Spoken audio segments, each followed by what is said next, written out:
जय हिंद साथियों।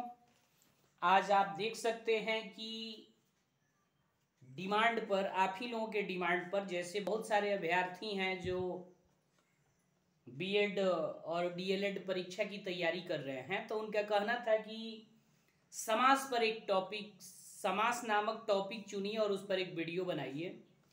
तो हमने आज टॉपिक सेलेक्ट किया है समास। ध्यान से समझिए, बहुत ही छोटा वीडियो होगा और इससे 3 से 4 नंबर का क्वेश्चन एराइज किया जाता है लगभग सभी कॉम्पिटिटिव परीक्षाओं में।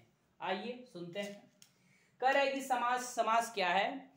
तो जब दो या दो से अधिक शब्द अपने विभक्तियों को छोड़कर जब एक पद बनाते हैं तो उस पद को समास कहते हैं। जैसे एक शब्द है यहां, जैसे यहां लिखा हुआ है गंगा का जल, तो इसमें दो शब्द हैं और का विभक्ति है। अब यहां विभक्ति का लोप हो जाए और ये दोनों ही शब्द आपस में मिल करके यदि गंगा जल नामक पद बना लेंगे तो इसको समास कहते हैं। देखिए, गंगा का जल में गंगा और जल ये दोनों शब्द हैं, बीच में ये विभक्ति है का। अब ये दोनों ही शब्द अपने विभक्ति का त्याग कर दिए, दोनों ही शब्द अपने विभक्ति को छोड़ दिए और अपने विभक्ति को छोड़ने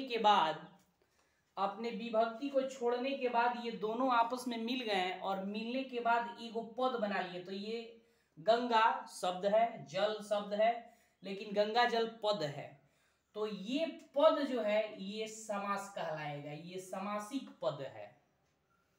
तो दोस्तों, पहले हम लोग डिफिनीशन जान गए कि जब दो या दो से अधिक शब्द अपने विभक्तियों को छोड़कर एक पद बनाते हैं तो उस पद को समास कहते हैं। जैसे गंगा जल, राजा का पुत्र राजपुत्र, तो राजा का पुत्र यानी राजा और पुत्र शब्द है, दोनों मिल गए पद बना लिए तो पद समास है। तो जब दो या दो से अधिक शब्द अपने विभक्तियों को छोड़कर एक पद बनाते हैं तो उस पद को समास कहते हैं या समासिक पद कहते हैं। अब समास कितने प्रकार के होते हैं? तो दोस्तों, समास 7 प्रकार के समास होते हैं, जिनमें पहला है अव्ययी भाव समास, दूसरा है तत्पुरुष समास, तीसरा है कर्मधारय समास, चौथा है द्विगु समास और पांचवा है बहुब्रीहि समास, छठा है द्वंद्व समास और सातवां है नैये समास। यह हलंत रहेगा। अब इसकी पहचान ही एग्जाम में पूछता है, आइए समझते हैं। जैसे कोई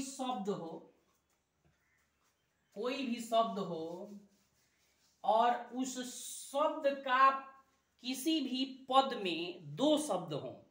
अब यही भाव का समझा रहे हैं, किसी भी पद में दो शब्द हो और पहला पद यदि या पहला शब्द यदि अव्यय हो, अव्यय का मतलब हुआ कि जिसका व्यय नहीं किया जा सके, जिसको खर्च नहीं किया जा सके, या यूं कहें तो जिसे तोड़ा न जा सके, वो अव्यय है। जैसे यहां एक शब्द है प्रतिदिन, तो इसमें प्र जो है, प्रतिदिन में प्र जो है अव्यय है, अव्यय है, इसलिए ये पद जो है अव्ययी भाव समास है। उसी तरह से जैसे मान लिया जाए हो गया प्रत्येक, तो प्रत्येक में भी प्र अव्यय है, इसलिए ये अव्ययी भाव समास है।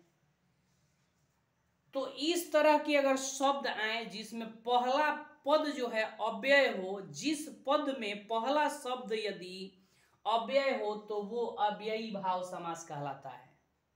जैसे प्रतिदिन, प्रत्येक, प्रभात, प्रशांत, ये सभी इस तरह के जो शब्द हैं वो अव्ययी भाव समास कहलाते हैं। तत्पुरुष समास बहुत ही आसान है।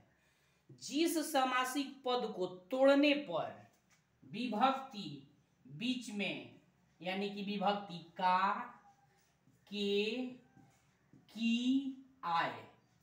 जिस पद को, जिस समासिक पद को तोड़ने पर विभक्ति का के की आए तो समझ लेते हैं कि वो तत्पुरुष समास है।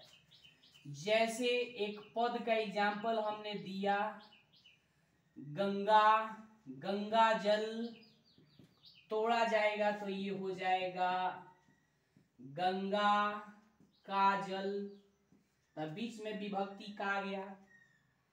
उसी तरह से राजपुत्र, जैसे एक शब्द हमने एक पद बताया राजपुत्र, तो राजपुत्र को यदि तोड़े हम लोग तो ये हो जाएगा राजा का पुत्र।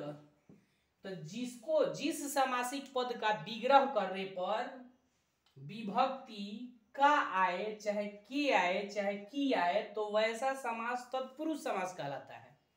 जैसे कि गंगा जल और राजपुत्र, ये तत्पुरुष समास हैं। ऐसे बहुत सारे एग्जाम्पल हो सकते हैं।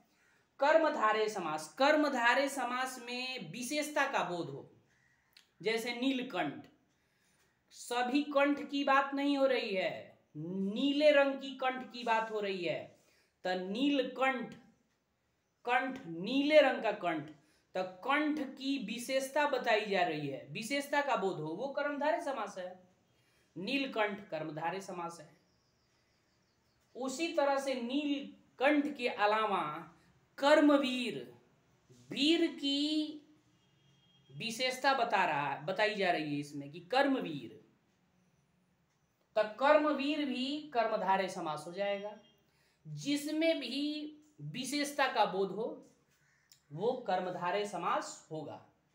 उसके बाद से आते हैं द्विगु समास, वैसा समासिक पद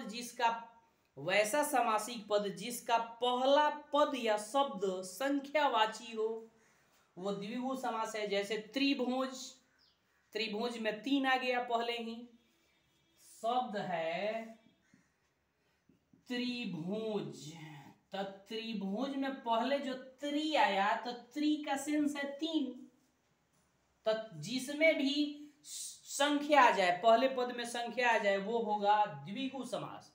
जैसे त्रिभुज तो 3 है, चौराहा तो 4 आ गया, वो भी द्विगु है। तो पंचवटी, 5 गो पेड़ या 5 गो वट का समाहार, तो जहां भी संख्या है, चतुर्भुज, संख्या की बात हो तो द्विगु समास है। बहुव्रीहि समास में समासिक पद का विग्रह करेंगे तो 2 गो पद होगा, दोनों में से कोई प्रधान नहीं होगा, वो तीसरा प्रधान हो जाएगा तो उसको बहुव्रीहि समास कहेंगे। जैसे दशानंद, 10 है इसमें लेकिन ये द्विगु समास नहीं है। दशानंद, 10 है आनंद जिसके, अर्थात रावण, तो ना 10 प्रधान है ना आनंद प्रधान है। आनंद माने मुख, ना 10 की प्रधानता है ना आनंद की प्रधानता है, प्रधानता हो गई अर्थात रावण। तो ना पहला पद प्रधान हो ना दूसरा प्रधान हो, किसी तीसरे की प्रधानता हो तो बहुव्रीहि समास है।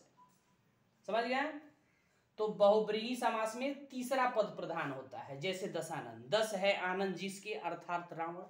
गजानंद, गज के समान, गजानंद यानी कि गज के समान मुख वाला, तो गज के समान यानी गज माने हाथी, हाथी के समान मुख वाला गणेश भगवान है, तो वो हो जाएगा गजानंद भी बहुव्रीहि समास। लंबोदर, लंबा है उदर जिसके, अर्थात गणेश, न लंबा प्रधान न उदर प्रधान, गणेश प्रधान, तो लंबोदर भी बहुव्रीहि समास हो जाएगा। उसके बाद से आ जाएगा द्वंद्व समास।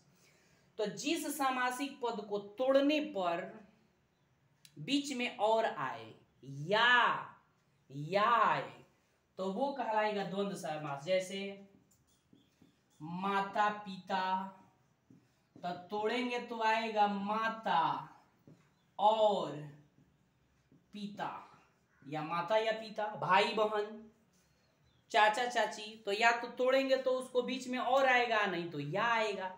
तो बीच में तोड़ने पर अगर और आए और, तो वो हो जाएगा द्वंद्व समास, दोनों पद प्रधान है। और लास्ट में होता है नय्य समास, तो जिस सामासिक पद का पहला अक्षर अ हो, चाहे पूरे पद का अर्थ नहीं आए, नकारात्मक आए, तो उसको नैय समास कहते हैं। जैसे अनादर, पहला अक्षर अ है, आप पूरे का सेंस हो गया कि जहां आदर न हो। अज्ञानी, अनमोल, जिसकी कोई कीमत न हो, तो अ आए चाहे पूरे का अर्थ नकारात्मक आ जाए, नहीं का सेंस निकले, तो उसको नैय समास कहते हैं। तो इस तरह से समासिक पद समाप्त हुआ। उम्मीद है कि अच्छा लगा होगा। जय हिंद।